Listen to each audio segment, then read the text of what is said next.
ಪರಮೋಚ್ಚ ನಾಯಕ Khamenei finish ಆದ ನಂತರ ಮಧ್ಯಂತರ ಪರಮೋಚ್ಚ ನಾಯಕನನ್ನ ಆಯ್ಕೆ ಮಾಡಿಕೊಂಡಿದ್ರು. ಆದರೆ ಈಗ ಸಿಗ್ತಿರುವ ಬಿಗ್ ಬ್ರೇಕಿಂಗ್ ನ್ಯೂಸ್, ಇರಾನ್ನ ಮಧ್ಯಂತರ ಪರಮೋಚ್ಚ ನಾಯಕ ಆರಾಫಿ ಕೂಡ ಹತ್ಯೆ. ಇಸ್ರೇಲ್ ಸೇನೆ ನಡೆಸಿದಂತ ಏರ್ ಸ್ಟ್ರೈಕ್ ನಲ್ಲಿ ಅಲಿ ರೆಜಾ ಆರಾಫಿ ಹತ್ಯೆ ಅನ್ನೋದು ಗೊತ್ತಾಗ್ತಾ ಇದೆ.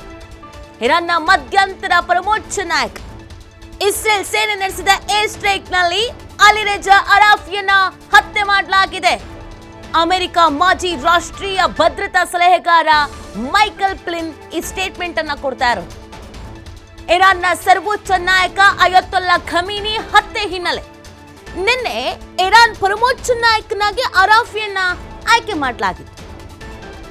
ಅಯತೊಲ್ಲಾ ಖಮೇನಿಗೆ ಆಪ್ತರಾಗಿದ್ದ ಅಲಿ ರೆಜಾ ಆರಾಫಿ ಹತ್ಯೆ, ಪರಮೋಚ್ಚ ನಾಯಕ ಆರಾಫಿಯನ್ನ ಹತ್ಯೆ ಮಾಡಲಾಗಿದೆ ಅನ್ನುವಂಥ ಬಿಗ್ ಬ್ರೇಕಿಂಗ್ ನ್ಯೂಸ್.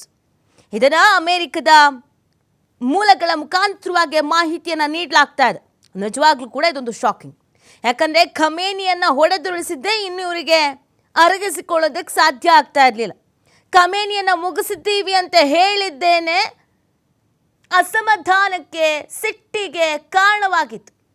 ಇದೀಗ ಇರಾನ್ನ ಮಧ್ಯಂತರ ಪರಮೋಚ್ಚ ನಾಯಕ ಏರ್ ಸ್ಟ್ರೈಕ್ನಲ್ಲಿ ಅಲಿ ರೆಜಾ ಆರಾಫಿಯನ್ನು ಕೂಡ ಹತ್ಯೆ ಮಾಡಲಾಗಿದೆ ಅನ್ನುವಂಥ ಶಾಕಿಂಗ್ ನ್ಯೂಸ್. ಇರಾನ್ನ ಮಧ್ಯಂತರ ಸರ್ವೋಚ್ಚ ನಾಯಕರಾಗಿ ಅಲಿ ರೆಜಾ ಆರಾಫಿಯನ್ನು ಆಯ್ಕೆ ಮಾಡಲಾಗಿತ್ತು. ಖಮೇನಿ ಹತ್ಯೆಯ ಬಳಿಕ ಅಲಿ ರೆಜಾ ಆರಾಫಿ ಆಯ್ಕೆಯಾಗಿದ್ದು, ಇರಾನ್ನ ಸುಪ್ರೀಂ ಲೀಡರ್ ಆಗಿದ್ದ ಅಯತೊಲ್ಲಾ ಅಲಿ ಖಮೇನಿ ಹತ್ಯೆ ಆಗಿತ್ತು. ಅದಾದ ನಂತರ ಅಲಿ ರೆಜಾ ಆರಾಫಿಯನ್ನ ಆಯ್ಕೆ ಮಾಡಿಕೊಳ್ಳಲಾಗಿತ್ತು. ನೋಡಿ, ಟೆಹರಾನ್ ಮೇಲೆ ಅಮೆರಿಕ ಇಸ್ರೇಲ್ ಜಂಟಿ ವೈಮಾನಿಕ ದಾಳಿಯಲ್ಲಿ ಖಮೇನಿಯನ್ನು ಹತ್ಯೆ ಮಾಡ್ತಾರೆ. ನಂತರ ಹಿರಿಯ ಧರ್ಮಗುರು ಅಲಿ ರೆಜಾ ಆರಾಫಿ ಇವರನ್ನು ಆಯ್ಕೆ ಮಾಡ್ಕೊಳ್ತಾರೆ. ಇರಾನ್ನ ಮಧ್ಯಂತರ ಸರ್ವೋಚ್ಚ ನಾಯಕನಾಗಿ ಸೇವೆಯನ್ನು ಸಲ್ಲಿಸಲಿದ್ದಾರೆ ಅಂತ ಅವರ ಸರ್ಕಾರಿ ಸುದ್ದಿ ಸಂಸ್ಥೆ ISNA ಸುದ್ದಿ ವರದಿ ಮಾಡಿತ್ತು. ಆದರೆ ಇದೀಗ ಅವರನ್ನು ಕೂಡ ಹೊಡೆದುರುಳಿಸಲಾಗಿದೆ ಅನ್ನುವಂಥ ವಿಚಾರವನ್ನು ತಿಳಿಸ್ತಾ ಇರುವಂಥದ್ದು. ಇದು ಅಮೆರಿಕದ ಮಾಜಿ ರಾಷ್ಟ್ರೀಯ ಭದ್ರತಾ ಸಲಹೆಗಾರ ಮೈಕಲ್ ಫ್ಲಿನ್ ಈ ಸ್ಟೇಟ್ಮೆಂಟನ್ನು ಕೊಟ್ಟಿರೋದು ಸಂಚಲನಕ್ಕೆ ಕಾರಣವಾಗ್ತಾ ಇದೆ.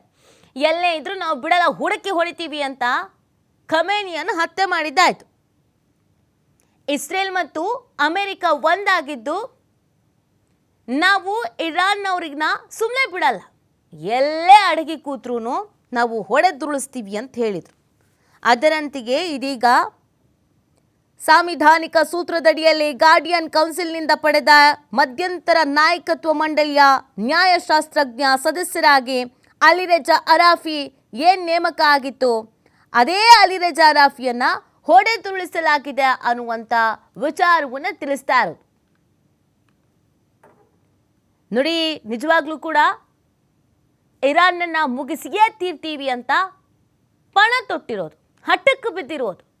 ಆದರೆ ಇರಾನ್ ಕೂಡ ಖಮೇನಿಯನ್ನು ಕಳೆದುಕೊಂಡ ನಂತರ ಯುದ್ಧದ ತೀವ್ರತೆಯನ್ನು ಜಾಸ್ತಿ ಮಾಡಿದೆ.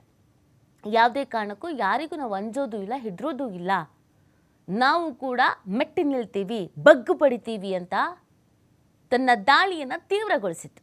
ಇದೆಲ್ಲದರ ನಡುವೆ ಗೊತ್ತಾಗ್ತಾ ಇರುವಂಥ ಮಾಹಿತಿ ಅಲಿ ರೆಜಾ ಆರಾಫಿಯ ಹತ್ಯೆ ಆಗಿದೆ ಅಂತ. ಇದು ಎಷ್ಟು ಮಟ್ಟಿಗೆ ಸತ್ಯ ಏನು ಎತ್ತ ಅಫಿಷಿಯಲ್ ಆಗಿ ಟ್ರಂಪೇ ಇದಕ್ಕೆ ಸ್ಟೇಟ್ಮೆಂಟ್ ಕೊಡ್ತಾರೆ. ಯಾಕಂದರೆ ಖಮೇನಿ ಹತ್ಯೆ ಆಗಿದೆ ಅಂತ ಹೇಳಿದವರೇನೆ.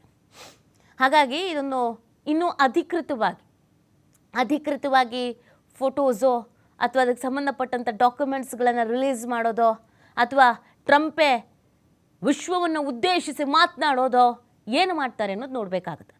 ಒಂದು ವೇಳೆ ಇದು ಸತ್ಯವೇ ಆಗಿದರೆ ಇದು ನಿಜವಾಗ್ಲೂ ಕೂಡ ಇರಾನ್ಗೆ ಅರಗಿಸಿಕೊಳ್ಳಲಾಗದ ಕಹಿ ಸತ್ಯ. ಈಗ ನಾವು ಬೆಳಗ್ಗೆ ತಾನೇ ಹೇಳ್ತಾ ಇದ್ವಿ, ಅಲಿ ರೆಜಾಗೆ ಸಿಕ್ಕಾಪಟ್ಟೆ ಸವಾಲುಗಳಿಗಿದೆ, ಅವೆಲ್ಲವನ್ನ ಎದುರಿಸಬೇಕಾಗತ್ತೆ ಅಂತ. ಆದರೆ ಆಯ್ಕೆಯಾದ ಒಂದೇ ದಿನದಲ್ಲಿ ಫಿನಿಶೇ ಮಾಡಲಾಗಿದೆ ಅಂತಂದರೆ ಇದು ಆಘಾತಕಾರಿ.